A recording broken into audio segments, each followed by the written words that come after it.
Noção intuitiva de função. Quando você estuda um fenômeno, você procura identificar grandezas mensuráveis e, em seguida, tenta estabelecer as relações existentes entre essas grandezas. Mas, Tony, o que é grandeza? Grandeza é uma característica de um objeto ou fenômeno que você pode medir ou mensurar. Vamos ver um exemplo. Um carro a uma velocidade constante de 80 km por hora tem a distância em função do tempo. Note que, em 1 hora, ele percorre 80 km. Isso porque, ora, se ele faz 80 km por hora, em 1 hora, ele vai percorrer 80 km. E em 2 horas, ele vai percorrer 80 vezes 2, ou seja, 160 quilômetros. Em 3 horas, quanto ele percorre? Muito bem, 3 horas é só fazer 80 vezes 3 e você tem 240 quilômetros. Bom, e assim sucessivamente. Veja na tabela que o valor de D está variando de acordo com a variação do tempo t. Observe. Você tem, para o tempo zero, você tem distância igual a 80 vezes zero. Para 1 hora, você tem distância igual a 80 vezes 1, ou seja, 80 quilômetros. Para 2 horas, quer dizer tempo 2, você tem 80 vezes 2, que dá 160 quilômetros. Observe na tabela que nós estamos mudando o tempo. Veja ali, 80 vezes 0, 80 vezes 1, que é 1 hora, 80 vezes 2, eu posso colocar então 80 vezes t. Daí você cria a lei da função.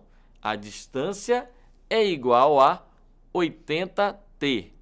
Bom, vamos agora criar um diagrama para que a gente possa identificar a função, tá certo? Aqui temos uma função, olha só, por dois conjuntos.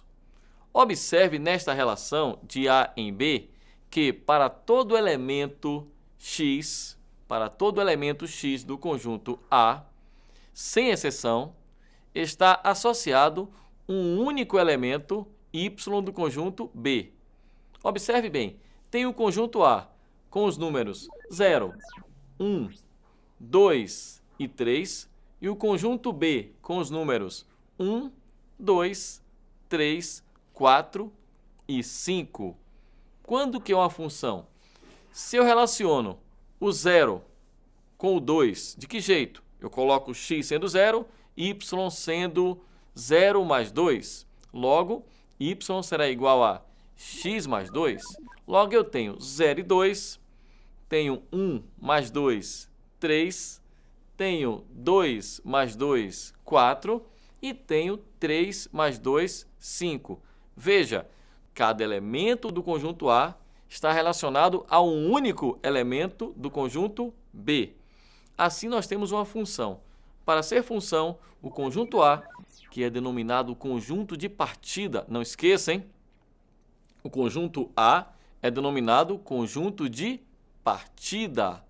Bom, e o conjunto B, onde chegam aquelas setinhas, é denominado conjunto de chegada. Conjunto B, conjunto de chegada. Mas, Tony, eu tenho uma dúvida enorme.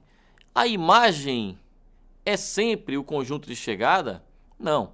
A imagem é um conjunto que está contido no conjunto de chegada, que neste caso é o conjunto B. Mas você pode ver que, neste caso, a imagem é formada apenas pelos elementos que estão se relacionando. Por isso, a imagem tem os números 2, 3, 4 e 5. Observe. Então, imagem 2, 3, 4 e 5. Domínio, sempre todo o conjunto de partida. Memorize bem. Domínio, sempre todo o conjunto de partida. Imagem está contida no conjunto B. Não necessariamente tem que ser todo o conjunto B. Outra coisa importante, cada elemento do conjunto de partida só pode estar relacionado a um único elemento no conjunto de chegada. Então, Temos o par. 0 e 2 na função f. Temos o par. 0 e 2, Temos o par. 1 e 3, Temos o par. 2 e 4, Temos o par. 3 e 5. Domínio, todo o conjunto de partida, domínio igual a A.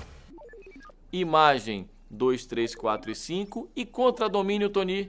Contradomínio é o conjunto B. Contradomínio sempre será o conjunto B. Não esqueça, é o conjunto onde chegam as setas, ok? No caso, contradomínio vai ser começando em 1, terminando em 5. Ou seja, 1, 2, 3, 4 e 5. Mas, Tony, me diga mais uma coisa.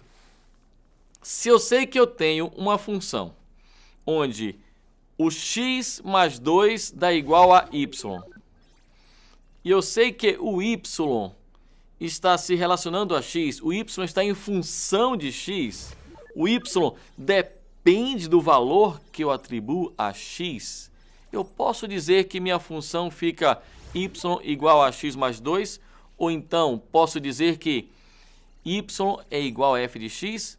Claro que sim. Y é igual a f de x, como você vê. Ora, como y é igual a f de x, posso dizer que f de x é igual a x mais 2. Assim eu tenho a função f de x. f de x é igual a x mais 2. Como é que fica, Tony, a notação? A notação, veja só. Eu posso ter f de A em B, f de A em B, aí eu digo que é uma função de A em B. E este conjunto A, Tony? Quem é este conjunto A? A é o conjunto de... Muito bem, A é o conjunto de partida. A é o conjunto de partida, não esqueça. E quem é esse conjunto B? Nessa notação aqui, essa mesma que você está vendo. Quem é o conjunto B? B é o conjunto de chegada. Então, toda vez que você observar uma notação, seja f de A em B, ou até em outra situação como esta aqui, f de R em R. O que é esse R? Ainda lembra? R é um conjunto de números reais. Nunca esqueça, escrever o R em qualquer assunto, você sabe que é conjunto real. Então, voltando, se eu tenho f de A em B, eu digo que A é o conjunto de partida. Aí eu lhe pergunto, quem é o domínio desta função que está aqui? Esta função onde f é de A em B? Pense, o domínio é o conjunto A. Muito bem, o domínio sempre tem que ser o próprio conjunto de partida. Agora, e a imagem? Quem é a imagem? Não pense que a imagem é B. A imagem está contida em B. Se você pensou que a imagem é B, nem sempre. Lembre-se do exemplo. Vamos voltar para ele. A imagem aqui você tem, olha o diagrama. Você tem um conjunto B que vai de 1 a 5, mas você tem a imagem que vai de 2 a 5.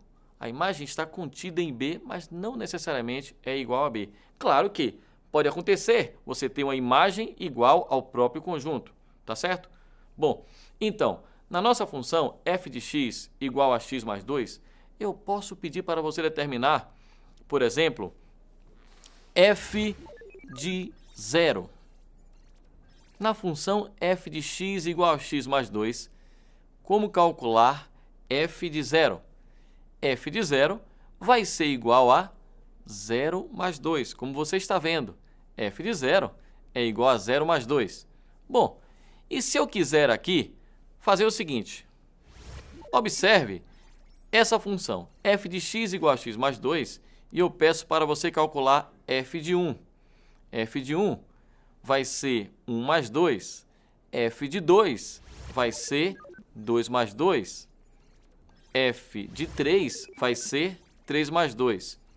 Como você viu, f de x igual a x mais 2, é simples calcular f de 0, f de 1, f de qualquer número. Basta você substituir o x pelo número desejado. Viu como é simples?